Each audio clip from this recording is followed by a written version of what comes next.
இந்த வீடியோவை காணும் அன்பர்களுக்கு, நாம் அனைத்து மதத்தினரும் ஒற்றுமையாக வாழ வேண்டும், நம் வருங்கால சந்ததிக்கு ஏற்ற விதத்தில் இந்த உலகத்தை அமைக்க நாம் பாடுபடுவோம்.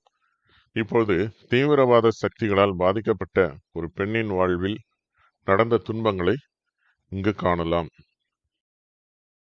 பிரிஜெட் கேப்ரியல் என்ற அந்த பெண்ணின் வார்த்தைகளை தமிழில் மொழிபெயர்த்து தருகிறோம்.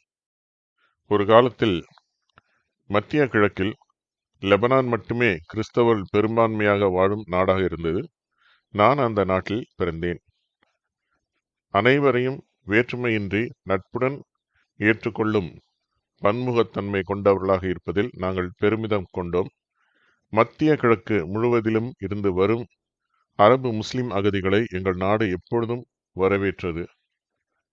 இயற்கை எண்ணெய் இல்லாவிட்டாலும் சிறந்த பொருளாதாரம் எங்களிடத்தில் இருந்தது. சிறந்த பல்கலைக்கழகங்கள் இருந்தன. உலகில் பெய்ரூட் மத்திய கிழக்கின் பாரிஸ் என்று அழைக்கப்பட்டது. லெபனான் நாடு அழகிய மலைகள் அமைந்த ஒரு சுற்றுலா தலமாகவும் இருந்தது. எனது ஆரம்பகால குழந்தை பருவம் நன்றாக இருந்தது. எனது தந்தை நகரத்தில் ஒரு வளமான தொழிலதிபராக இருந்தார்.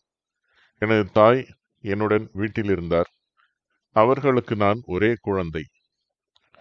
ஒரு காலகட்டத்தில் பாலஸ்தீனிய அரேபியர்கள் எங்கள் நாட்டில் வந்து குடியேற ஆரம்பித்தார்கள். மெல்ல மெல்ல அரபு முஸ்லிம்கள் லெபனானில் பெரும்பான்மையாக மாறத் தொடங்கி நமது உரிமைகள் பறிபோகத் தொடங்கின. விரைவில் அரேபியர்களால் தடுத்து நிறுத்தப்பட்டு கொல்லப்படுவோம் என்ற அச்சத்தால் எங்கள் சிறிய கிறிஸ்தவ நகரத்தை விட்டு வெளியேற முடியாத நிலை ஏற்பட்டது. லெபனானில் ஒவ்வொருவருடைய மதமும் அரசு வழங்கிய அடையாள அட்டையில் குறிப்பிடப்பட்டிருந்தது. போர் தீவிரமடைந்தது.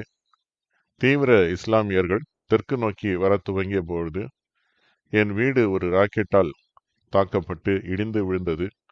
அன்றிலிருந்து என் வாழ்க்கை என்றென்றும் மாறிவிட்டது. அடுத்த 10 ஆண்டுகள் நாங்கள் வெடிகுண்டு பாதுகாப்பு பதுங்கு குழிகளில் ஒன்றில் கழித்தோம்.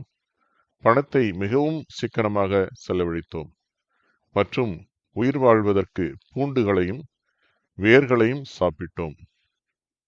இஸ்ரேல் எங்கள் ஊருக்குள் வந்து சுற்றி வளைக்கவில்லை என்றால் இன்று நான் இங்கு இருப்பேனா என்று தெரியவில்லை.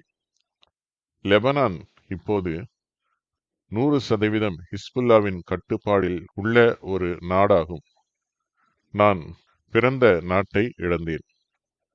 நான் அமெரிக்காவிற்கு குடிபெயர்ந்து இங்குள்ள கோடிக்கணக்கான மக்களைப் போல மகிழ்ச்சியாக வாழ முடிந்தது. இன்றைக்கு நான் சுதந்திர காற்றை சுவாசிக்கிறேன். அதற்காக ஒவ்வொரு நாளும் கடவுளுக்கு நன்றி கூறுகிறேன். இப்போது நான் மிகவும் நேசிக்கும் என்னை தத்தெடுத்த நாடான அமெரிக்காவில் நான் குழந்தையாக இருந்தபோது லெபனானில் நடந்த அதேபோல் அச்சுறுத்தல்களும் எச்சரிக்கை அறிகுறிகளும் இப்போது நடப்பதை நான் காண்கிறேன்.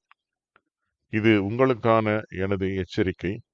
அமெரிக்காவில் இந்த ஆபத்தான நிகழ்வுகளுக்கான மாற்றங்களை இப்பொழுதே தடுத்து நிறுத்தி ஒரு எதிர் நடவடிக்கைகளை மேற்கொள்ள இந்த தருணத்தை விட்டுவிட்டால் நாட்டிற்கு ஏற்படும் பேரழிவை இனி ஒருபோதும் தடுக்க முடியாது. எனவே நாம் நமது சுதந்திரத்தை காப்பாற்றி அடுத்த தலைமுறையை பாதுகாக்க இனியும் தாமதிக்க கூடாது.